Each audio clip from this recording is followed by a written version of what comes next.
Бонжур, мадам, месье. Вот этот мынау, как это мынау деревня?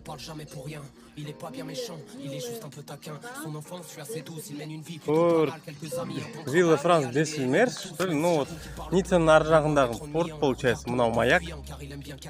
Мына жерге дейін жеттік, мынау Star of Seven Seas, звезда семи морей. В общем, да, как бы. Да, қауіпті, өйткені высотасы өте биік и заборлар жоқ вообще, да, қорғайтын. Да, то, что там спускаться. А так вообще вот, я вот так иду, вот там идет повышенной высоте. Вот сол. Так что имейте в виду, можно такие места красивые увидеть. Подписывайтесь, ставьте лайки.